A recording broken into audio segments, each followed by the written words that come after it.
ಎಲ್ಲರಿಗೂ ನಮಸ್ಕಾರ ಸ್ನೇಹಿತರೆ, ದುರ್ಗಾ ಶಕ್ತಿ ನಿಮ್ಮ ಚಾನಲ್ಗೆ ಸ್ವಾಗತ. ಎಲ್ಲರೂ ಚೆನ್ನಾಗಿದ್ದೀರಾ ಅಂದ್ಕೊಂಡು ಈ ಒಂದು ವಿಡಿಯೋವನ್ನು ಮಾಡಿದ್ದೀನಿ.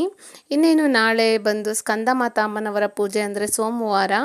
ಅವತ್ತಿನ ದಿನ ನಾವು ಲಲಿತ ಪಂಚಮಿ ಆಚರಣೆಯನ್ನು ಮಾಡಬೇಕು. ಈ ಲಲಿತ ಪಂಚಮಿ ಹಬ್ಬವನ್ನು ಬಹು ಮುಖ್ಯವಾಗಿ ನಾಳೆ ಆಚರಣೆ ಮಾಡೋದ್ರಿಂದ ತುಂಬ ಒಳ್ಳೆಯ ಫಲಗಳು ಸಿಗ್ತವೆ. ಹಾಗಾಗಿ ಈ ತಿಂಗಳಿನ ಶುಕ್ಲ ಪಕ್ಷದಲ್ಲಿ ಬರುವಂತಹ ಪಂಚಮಿ ತಿಥಿಯಂದು 5ನೇ ದಿನ ಆಚರಿಸಲಾಗುತ್ತೆ. ಹಿಂದೂಗಳು ತಮ್ಮ ದೇವತೆಯ ಗೌರವಾರ್ಥವಾಗಿ ಈ ದಿನದಂದು ಉಪವಾಸವನ್ನು ಸಹ ಆಚರಿಸ್ತಾರೆ ಮತ್ತು ಈ ಆಚರಣೆಯು ಉಪಾಂಗ್ ಲಲಿತ ವ್ರತ ಎಂದು ಸಹ ಜನಪ್ರಿಯವಾಗಿರುತ್ತೆ. ಇಂದು ಪೌರಾಣಿಕ ಕಥೆಗಳ ಪ್ರಕಾರ ಲಲಿತಾದೇವಿಯು ಪ್ರಮುಖ 10 ಮಹಾವಿದ್ಯೆಗಳಲ್ಲಿ ಒಂದಾಗಿದೆ ಅಂತಲೂ ಸಹ ಹೇಳ್ತಾರೆ. ಆಕೆಯನ್ನು ಷೋಡಶಿ ಮತ್ತು ತ್ರಿಪುರ ಸುಂದರಿ ಎಂದು ಸಹ ನಾವು ಕರಿತೇವೆ. ಹಾಗೆ ಲಲಿತ ಪಂಚಮಿಯ ಬಂದು ಅಕ್ಟೋಬರ್ 7 ಸೋಮವಾರ. ನಾಳೆ ಲಲಿತ ಪಂಚಮಿ. ಪಂಚಮಿ ತಿಥಿ ಸಮಯ ಅಕ್ಟೋಬರ್ 7 ಬೆಳಗಿನ ಜಾವ 9:48ರಿಂದ ಅಕ್ಟೋಬರ್ 8 11:18ಕ್ಕೆ ಮುಗಿಯುತ್ತೆ. ಮತ್ತು ಈ ತ್ರಿಪುರ ಸುಂದರಿ ಎಂದು ಯಾಕೆ ಕರೆಯಲಾಗುತ್ತೆ ಅಂದರೆ ಲಲಿತ ಪಂಚಮಿ ಅಕ್ಟೋಬರ್ 7 ಸೋಮವಾರ. ನಾಳೆ ಲಲಿತ ಪಂಚಮಿ.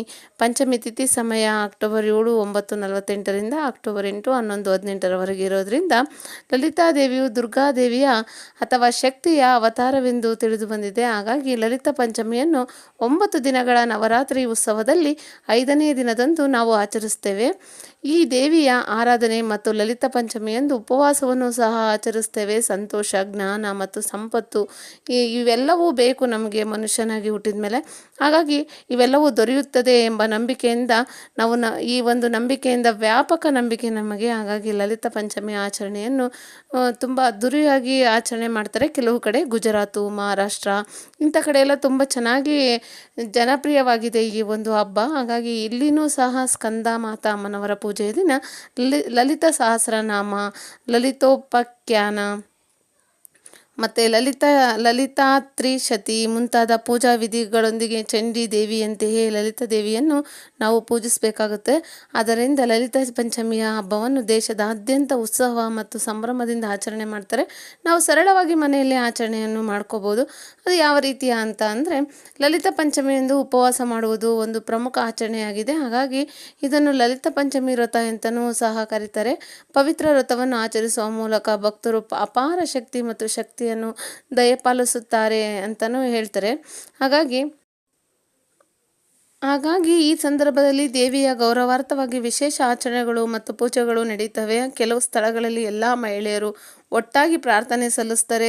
ಸಮುದಾಯ ಪೂಜೆ ಇದೆ. ಹಾಗಾಗಿ ಈ ಒಂದು ಲಲಿತ ಪಂಚಮಿಯಂದು ಲಲಿತಾ ದೇವಿಯ ಜೊತೆಗೆ ಹಿಂದೂ ಭಕ್ತರು ಶಿವ ಮತ್ತು ಸ್ಕಂದ ಮಾತೆಯನ್ನು ಪೂಜಿಸುತ್ತಾರೆ.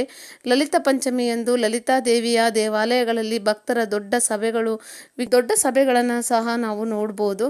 ಈ ದಿನದಂದು ವಿಶೇಷವಾಗಿ ನಡೆಯುವ ಪೂಜಾ ವಿಧಿವಿಧಾನಗಳಲ್ಲಿ ಭಾಗವಹಿಸುವಂತಹ ಅವಕಾಶಗಳು ಇರ್ತವೆ. ಹಾಗಾಗಿ ಹೋಗಿ ನಾವು ಭಾಗವಹಿಸ್ಬೋದು. ಹಾಗಾಗಿ ದೇವಿಗೆ ಸಮರ್ಪಿತವಾದ ವೇದ ಮಂತ್ರಗಳನ್ನು ಓದುವುದು, ಪಠಿಸುವುದು ತುಂಬ ಒಳ್ಳೆಯದು. ಹೀಗೆ ಮಾಡುವುದರಿಂದ ಜೀವನದಲ್ಲಿ ವೈಯಕ್ತಿಕ ಮತ್ತು ವ್ಯವಹಾರಕ್ಕೆ ಸಂಬಂಧಿಸಿದ ಎಲ್ಲ ಸಮಸ್ಯೆಗಳು ತಕ್ಷಣವೇ ಪರಿಹಾರವಾಗ್ತವೆ ಅನ್ನೋ ಒಂದು ನಂಬಿಕೆಯಿಂದ ಈ ಒಂದು ಮಾತನ್ನು ಹೇಳ್ತಿದ್ದೀನಿ.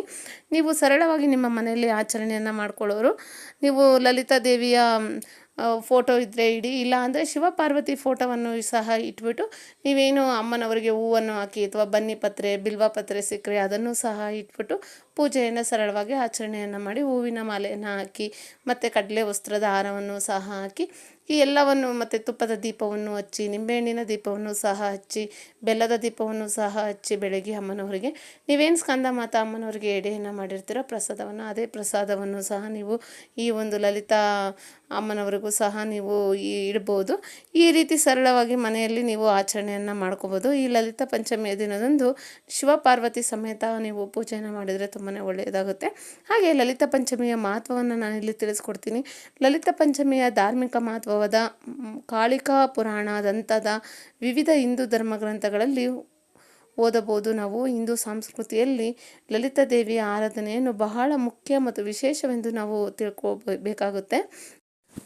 ದಂತಕಥೆಗಳ ಪ್ರಕಾರ ಈ ಮಂಗಳಕರ ದಿನದಂದು ಲಲಿತಾದೇವಿಯು ಕಾಮದೇವನ ಚಿತಾಭಸ್ಮದಿಂದ ಸೃಷ್ಟಿಯಾದ ರಾಕ್ಷಸನಾದ ಬಾಂಡ ನನ್ನು ಸೋಲಿಸಲು ಕಾಣಿಸಿಕೊಂಡಳು ಎಂದು ನಂಬಲಾಗಿದೆ. ಆದ್ದರಿಂದ ಲಲಿತಾ ಪಂಚಮಿಯನ್ನು ಲಲಿತಾ ದೇವಿಯ ಗೋಚರಿಸುವಿಕೆ ಅಥವಾ ಜಯಂತಿ ಎಂದು ಸಹ ನಾವು ಆಚರಣೆ ಮಾಡ್ತೇವೆ. ಲಲಿತಾ ದೇವಿಯು ದುರ್ಗಾದೇವಿಯ ಅವತಾರವಾಗಿದೆ ಹಾಗೂ ಪಂಚಮಹಾಭೂತಗಳು ಭೂಮಿ, ಗಾಳಿ, ಬೆಂಕಿ, ನೀರು ಮತ್ತು ಬಾಹ್ಯಾಕಾಶ ಎಂದು ಪ್ರತಿನಿಧಿಸುವ 5 ಅಂಶಗಳೊಂದಿಗೆ ಸಂಬಂಧ ಹೊಂದಿದ್ದಾಳೆ ಅಂತಲೂ ಸಹ ಹೇಳ್ತಾರೆ. ಹಾಗಾಗಿ ಭಾರತದ ದಕ್ಷಿಣ ಪ್ರದೇಶದಲ್ಲಿ ಲಲಿತಾ ದೇವಿಯನ್ನು ಚಂಡಿ ದೇವಿಯ ರೂಪವೆಂದು ನಾವು ಕರಿತೇವೆ. ಹಾಗಾಗಿ ಲಲಿತಾ ಪಂಚಮಿಯಂದು ಭಕ್ತರು ದೇವಿಯನ್ನು ಪೂರ್ಣ ಹೃದಯದಿಂದ ಪೂಜಿಸುತ್ತಾರೆ.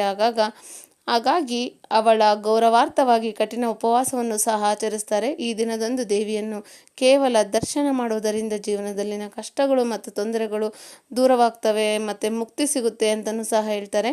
ಹಾಗಾಗಿ ಪೂಜೆಯಿಂದ ಪ್ರಸನ್ನಳಾಗ್ತಾಳೆ ಅಂತಲೂ ಸಹ ಹೇಳ್ತಾರೆ. ದೇವಿಯು ತನ್ನ ಭಕ್ತರಿಗೆ ತೃಪ್ತಿ ಮತ್ತು ಸಂತೋಷವನ್ನು ಅನುಗ್ರಹಿಸುವಂಥ ಮಹಾತಾಯಿ ಅಂತಲೂ ಸಹ ಹೇಳ್ತಾರೆ. ಹಾಗಾಗಿ ಲಲಿತಾ ಪಂಚಮಿ ದಿನ ನಾವು ಪಾರ್ವತಿ ದೇವಿಯನ್ನು ಪೂಜೆಯನ್ನು ಮಾಡಬಹುದು, ಇಲ್ಲ ಶಿವ ಪಾರ್ವತಿ ಸಮೇತ ಪೂಜೆಯನ್ನು ಮಾಡೋದ್ರಿಂದ ತುಂಬಾ ಒಳ್ಳೆಯದಾಗುತ್ತೆ ಅಂತ ಹೇಳ್ತಾ ಇದ್ದೀನಿ.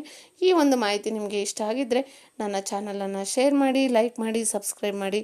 ಶೇರ್ ಮಾಡೋದನ್ನು ಸಬ್ಸ್ಕ್ರೈಬ್ ಮಾಡೋದನ್ನು ಮಾತ್ರ ಮರಿಬೇಡಿ ಅಂತ ಹೇಳ್ತಾ ಎಲ್ಲರಿಗೂ ಧನ್ಯವಾದಗಳು.